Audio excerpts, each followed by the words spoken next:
Okay, Brian, Zach. Okay. All right. We were just practicing working on some techniques um, for application, and the two. Well, we call them golden rules. They're proverbs that we learned in Sifu Chin would kind of say over and over. So I just started calling the kung fu, right? The first one was is that anytime you have an opportunity to practice with a classmate, utilize it. It's because there's way too many times that you'll have plenty of opportunity to practice by yourself and no one to practice with. Okay. And just like iron sharpens iron, man sharpens man. Okay. The second is that it's better to be hit by a classmate than a stranger. Okay. So if you're going to catch one in the jaw, do it from somebody who cares about you as compared to someone who doesn't. And you can't get any better without a sense of progression, a sense of safety, right? But a sense of realness that you can judge whether it's a mechanical realness or, in this case, what we were working on this morning was dreaded Hail Mary overhand. Here it comes. I'm just going to knock the living shit out of you. Right. And that's the attitude behind that strike. So if I'm throwing it at Ron, it's literally you son of a bitch. And it just comes and it's just trying to take him out. Right. It's the home run swing. And it works. Right. I mean, it is an extremely effective blow. And most of the time you cannot overcome a great emotional fire coming at you with simple technique. When it comes to like, okay, I'll block it like this and do it like that, that a lot of times that's not going to work because they're going to have their whole emotional attitude, power, every ounce of their being is in that one strike. And for me to throw up my hand is really, really hard to do and make it stop. And if you do, then a lot of times nobody's got an advantage. It's not that there's just one way to approach it, but we have a progression. When it comes to emotional work, a lot of times the best way is to let them fall into their emotions, right? Just like someone falls when you pull the chair out from underneath them. So if you don't try to interrupt their emotional, if you know what's coming, let it come. Don't try to stop it once it's on its power stroke. Okay, in this particular technique, the power stroke is revving up, and now it's got the power, just like a baseball pitcher, right? And it's coming down, and then once it releases right about there, then the rest is descending. It starts to slow down. So you don't want to catch it in the power stroke. So if Ron's throwing at me, the first thing I want to learn to do is get the hell out of the way and let it go. Okay, no technique required there. I don't want to get in the habit, as I was saying to Bader, I don't want to get in the habit of getting this false sense of security. I can do that, right? I mean, if Ryan threw it with a lot of emotion, I doubt very seriously if I could stop it with one hand, not without really hurting myself, right? So the best thing I'm going to have to do is try to get my hand up, hold the baby, just like you're practicing your Tai Chi there, just hold the baby, get a hand up, right? Listen to the seashell, those types of things. So one of the ways we do that is through you have training and pressure testing, training and pressure testing. We're starting the NFL season, right? You can see training and pressure testing, right? So you get everybody goes out to practice, everybody lines up, they train, train, train. Then they have a scrimmage on Sunday against the Carolina Panthers, right? That now they have a pressure test, right? So then they get pressure tested. Then they go back to training. Then they have the next pressure test. I mean, you see it each week, and how many folks do well in their pressure testing end up in the Super Bowl. Okay, martial arts training shouldn't be that much different.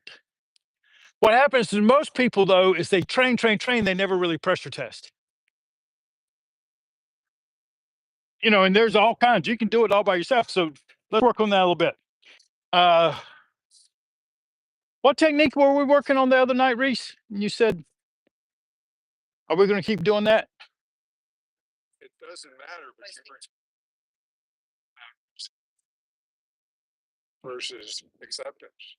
Resistance versus acceptance. Do you remember, Kathy, which technique we work? Single whip. Okay. Yeah, yeah. Okay. So, one of the things you look at with single whip is, okay, how can I pressure test it some by myself? Well, the first thing is look at speed, timing, and distances. That's how you can pressure test yourself. Speed, timing, and distances. So by speed, I can look at it and go, okay, how fast can I do it? How fast can I do it? Okay. Timing could be, okay, can I go boom, boom, boom? Can I throw two? Change the timing. It's not always going to be jab, jab, jab, jab, jab, jab. And remember that you want to be able to be as fast and as the one who brings the mostest, the fastest usually wins. Proverb. Okay.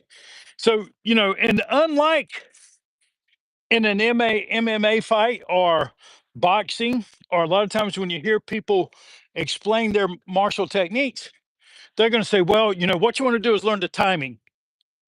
Well, that doesn't happen really. I mean, usually, somebody drops their bags of groceries because they're pissed, and here they come. The only observation you're going to have of this stranger usually is what you're going to experience in the next 7 seconds, and it's going to be over shortly after that. So you're not sitting here going, okay, I'm gonna get him, I'm gonna watch him through round one and then see how this goes. And then round two, I'll practice my timing. But that doesn't even make sense, right? And I'm not criticizing the combative sports. What I'm doing is making sure, as I was saying to Bob and Bader, I don't want you to have too many illusions about your training. There's gaps in every form of training.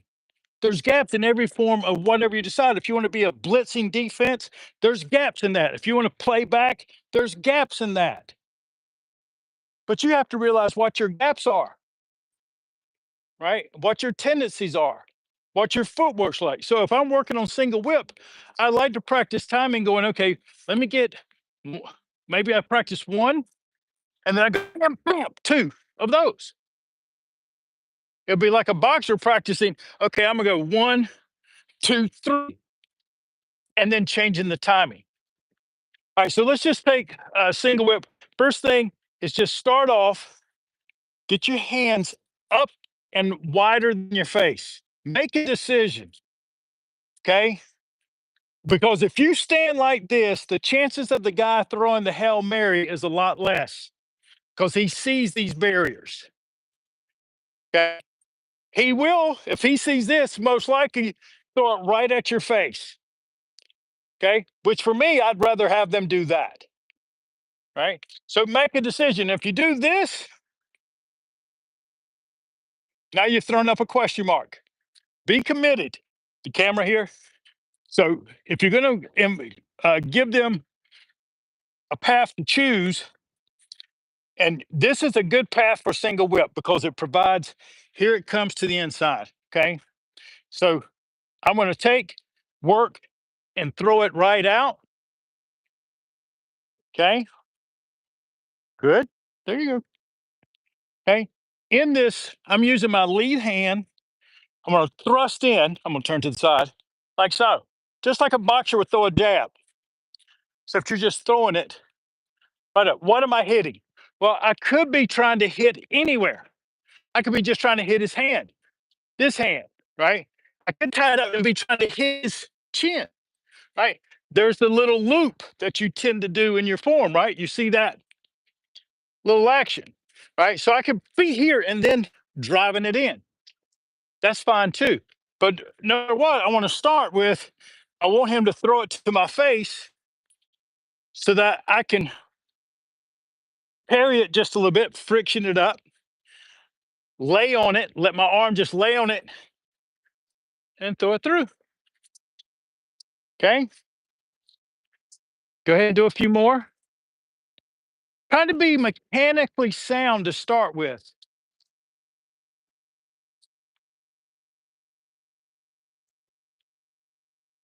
Go ahead there, Ryan. Okay.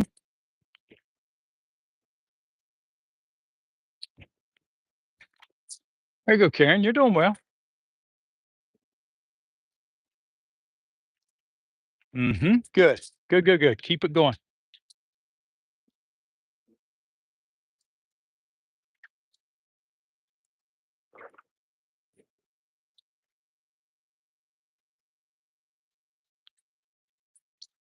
Pressurizing it just a little bit.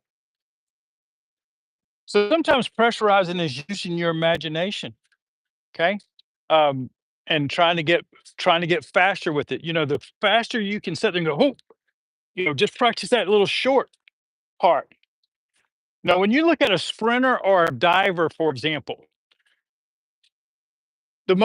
usually the most important component of our Kentucky Derby horse racing, right? Any of those sorts of things, how you get out of the blocks makes a big difference on how you perform, right? So how you get out of the blocks, for example, in this case is, you know, am I going to go forward? Am I going to come back? But when I feel something coming, how I get out of the blocks will make a big difference about how I'm going to perform.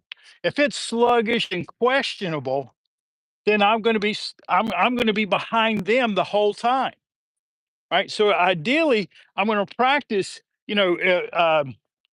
I saw Ryan as he was practicing. You can see I love this because you get to see how the mind works, right? So I saw Ryan in here, right? He was doing it just fine. Then when you're practicing, and if you catch it watching him, it's not about his mechanics. It's watching his how his mind is working, right? So when you practice, you catch it and go, okay, let me just practice getting out of the box. Boom, see there? Then I can take it, boom, and then I'm right through. Try that just a couple times. Get out of the block, but use space first. Yeah, that's it. Speed.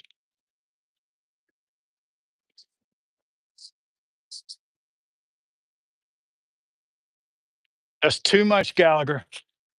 Much hands.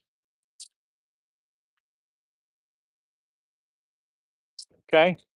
So Gallagher, look, you don't want all this. Okay. It looks like something else. You know, have it just hook it in. Let it come down to just let it hook.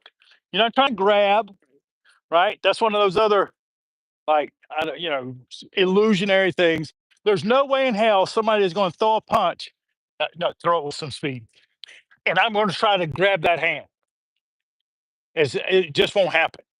At least very rare. Okay, so um, how will you say? Uh, this is the root of the tree, trunk of the tree, the leaves, right? Just like when the wind starts to blow here, what part moves the most? The leaves, right?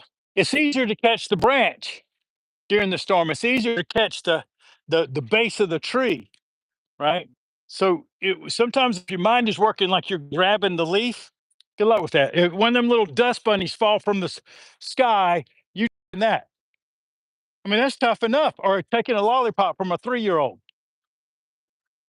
I mean, it's tough.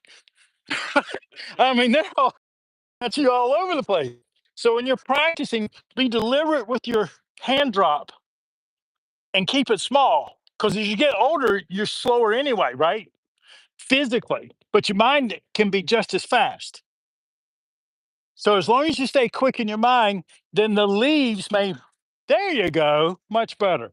Sit that thing back and then drive it forward. And in this case, we're walking through into the single whip. All right, I'm gonna use Ryan real quick. Go ahead, do the drop back and go ahead and now drive. Well, no, you did great. You did great. It was on me. Drop back, hook it, and then what we'll do is the twisted whip. Okay, there. Okay. And in this case, what he's doing, um, he's using a different idea in his mind, pressure testing it without changing his feet. So now you have this question, okay, what if I can't change my feet because I don't want to, I can't, there's not enough space for me to walk through, or I can't walk through. Maybe it's a, set of stairs or something. in front of you, and walking through isn't necessarily an option. Okay. There you go. There you go, Reese. Okay. So I'm going to sit back and just pressure test it. Boom. And in this case, I'm going to walk through. I'm going to get it faster.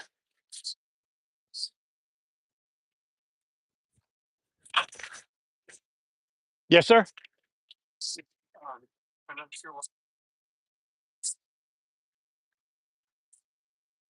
Okay.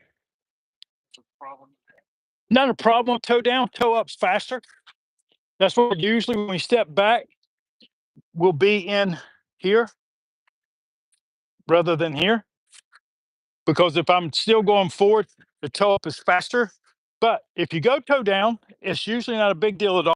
It's just you might want to be ready for, using it, picking it up for something else. Okay.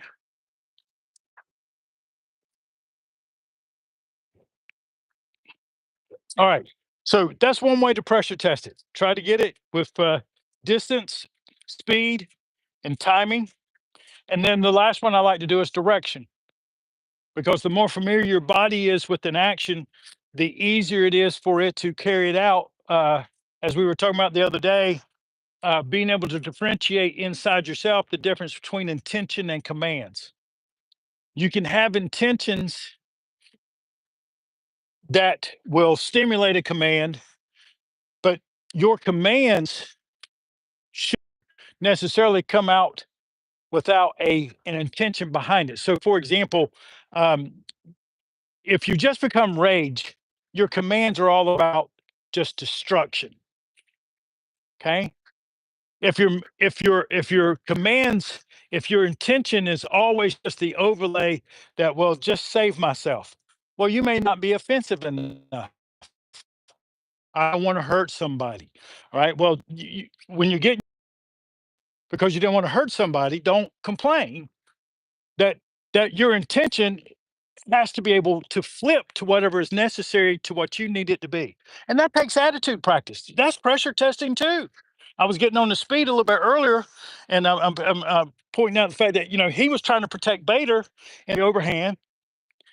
And I was like, no, no, you got to throw it less like an MMA technical fighter, which you're extremely good at, and throw it like the emotional 28-year-olds who's just pissed.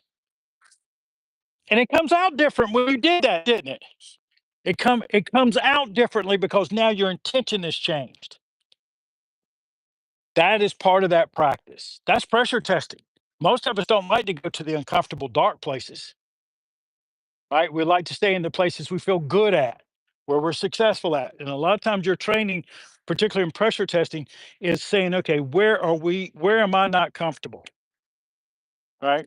And what is a remedy for that? Now, so let's take direction testing, right? A lot of times in the forms, you'll see the Tai Chi technique in here, and there's a lot of beautiful interpretations of that technique. The way I was always kind of taught, it's just training. It's just training. It's not to teach you a technique. The difference, let me rephrase that. It is to teach you a technique, but not to be just confounded to that technique. That for the most part, in the mechanics of it, you're being taught, okay, you're going to drive in, and more than likely, he's going to be somewhere in that 90-degree sweep. So if I can do a 90 degree, then it's easy for me to do a 45, a straight ahead. But the form's not going to take you through all these different directions, right? It's going to show you one, and then your responsibility is to figure out, okay, what would be the other ways for me to do it. Okay, so what I want you to do is you're going to practice your right hand technique, the side you don't do in the form. Let's see that. Remember, start. Okay, do that again, Bader. Okay. Okay, so Bader, when you're doing that, when you're doing that, your hand is doing this, is dropping and then coming out. So is your mind, what is your mind imagining while you do that? Okay. Okay. So that's what I was wondering. So here's what's happening. All right. So I saw Bader's technique. do this and come out. So my question to him that you just heard is, well, what is it that your mind is thinking about, right? Because if I'm using the idea that I'm going to go in, okay, then it's going to be here. You don't want to get in the habit of going here and then going down and then back up. Okay. If your intention is to go in to hit him, because by the time you do this and this, you've already set up a flare that you're going to do something. If you're practicing going in, you go from here to out, no telltales. Okay. Now, if you're anticipating a strike coming in, then the technique is not this and this anyway. It's this. It's a circular form that comes down in like that, not this. Okay. So again, what your mind is thinking about is in here and then maybe back up. So it comes up, back out, circling. You with me? All right. So fix that up. In and out. So it comes here. If you're, practicing, which is a good thing to practice, notice that the other hand, when you're practicing, it's going to imagine, okay, here it comes. I'm gonna lay. You don't have to grab the hand; you hook it naturally, just like that. Here, we could call it catching the cage, catching the canary in the cage, and it comes in, and then it's the backside. The yin is turning yang, so that it finishes there, and then drive in. Part of the reason you practice this too is that it's a lot harder to break that bone than it is these, especially when you start throwing it up towards somebody's rock head, right? 7-pound bowling balls, right? Now, what I want you to do is step back. I want you to thrust in and then walk it back.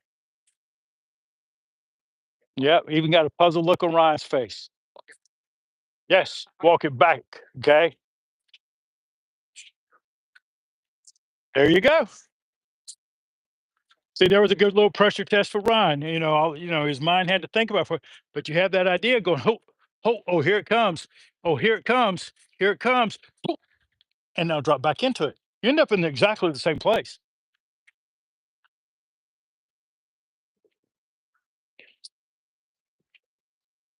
Start it slow and smooth. Yeah, very nice. And then you'll get quicker with it as you go along. So I'm feeling that the only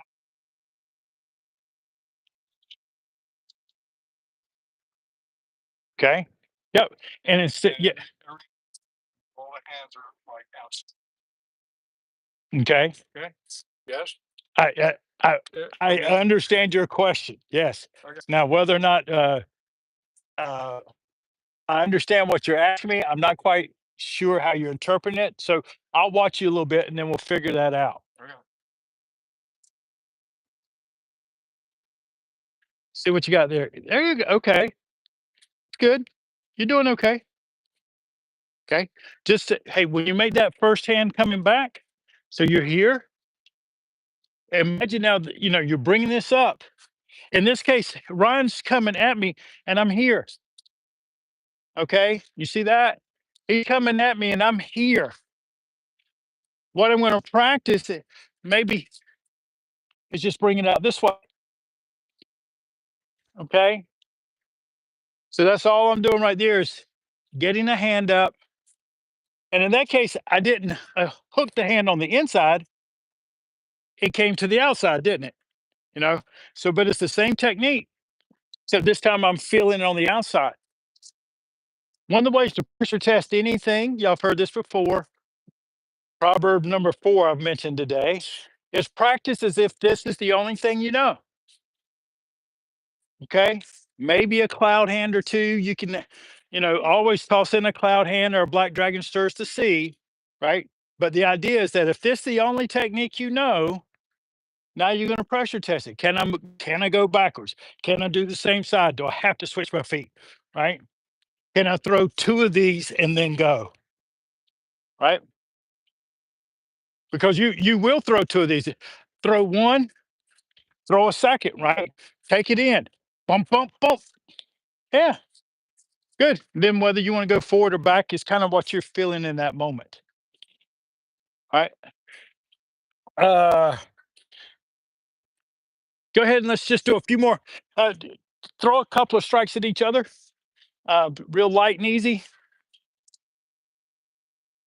Bader, Reese, Dak, come over here uh, and work with Karen for a minute. So just do a real nice, slow overhand. There you go. That'll work just fine, Karen. Get out of the way. Just make sure. There you go. Good.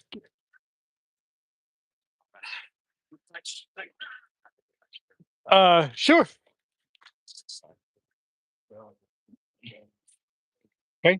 So now, if you want to practice it and do the same technique. No, no, no. Same technique for so she can see what she's doing. You threw the left hand, left hand. Yeah. So and for your part, to keep her safe, especially since both of you are learning, don't change without talking with your partner first. Okay. I mean, because it's not one. Um, you're trying to, like I said, there's training and pressure testing. She's training. She doesn't need to be pressure tested right now. All right. So just communicate. So if you want to throw this hand, let's just stay with this hand. Okay. So throw it. No, throw it here to me. So Karen, what I'd like for you to do is just practice getting it up. You just say at the beginning that this one. No, no, I said space won't work. So we're not doing this. I'm not standing here trying to get it up. What I want you to do is get used to getting the hand up in case it does slip through. Okay. Okay. But your first effort is what you did in the beginning. Move your feet. You did that. And now you want to move your feet and get a hand up. Okay. Go ahead. But see, now you didn't move your feet. Feet first. Yeah, there you go. It almost feels like a yo-yo, right? That's how it used to feel for me. Is that I'm not I want to feel like my body elongates. So it goes right. So as my body stretches out this way, my hand will kind of go back. I don't care if I touch his hand or not.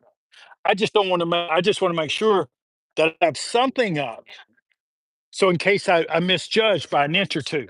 I mean, it doesn't you think, hey, you think about how much does it take to fall on the curb of a or stair? Less than a quarter inch of perception. That's all it takes, right?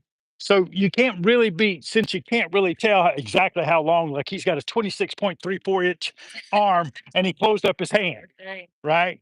You can't tell all that, right? So you want to make sure you drop it back, use this first, and then try to get a hand up.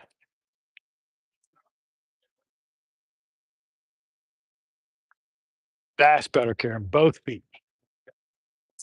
Hmm.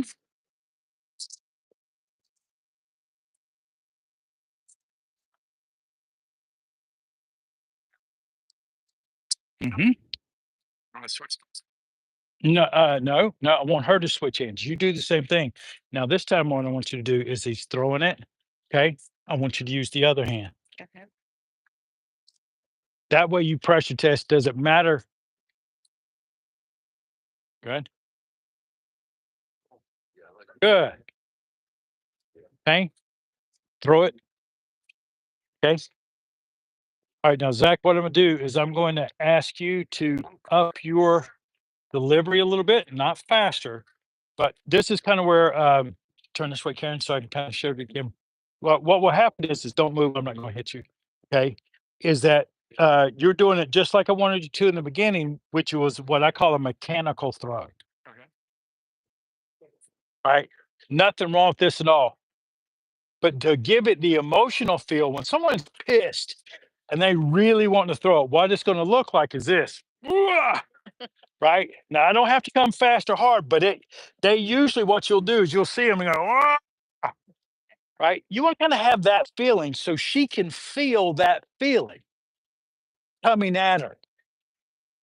I'm not going any faster, but she can feel my presence coming and like, oh, I have to get out of the way now. Okay.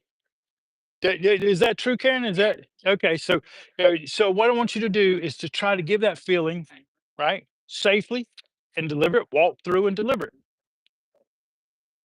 You didn't walk through. That was that was better.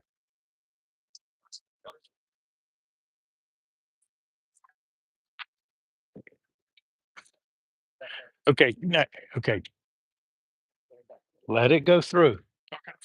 Okay, there you go. That's better, Karen. Let that. There you go. Good. You always want to have that feeling. Okay, what if I was getting? Yes, getting back, getting the hell out of the way if I can. Good. Okay, take a little break. Hey, take a little break. Hey, speed, come over here just a minute. So, Speed and I were working together. Throw the Hail Mary. Okay. Throw the Hail Mary. Okay. Notice, when he threw it, one of the things that we were working on earlier is that when he would throw it and he threw it with a little bit of that intention of emotion, that when I was out of the way, he would wobble. He was trying to catch himself, right? Now, the difference was, do it again. If I drop back and hold the hand up, it helps him stabilize. Okay. And by holding the hand up, what I mean is if I'm trying to block it, my hand is up only just in case. The strength of my technique is going to be coming from this getting him out of the way. I mean, so that he's falling into the void. All right. So that's why I was saying with you, always keep the body first. That's your first technique. Use space as a weapon, especially when someone's emotional because they will tend to fall into it. Right. Too much technique will actually provide them. Now we're both tangled up and it becomes the who can get to the next thing first. Okay. All right. Any questions? No. Good work. Good work today.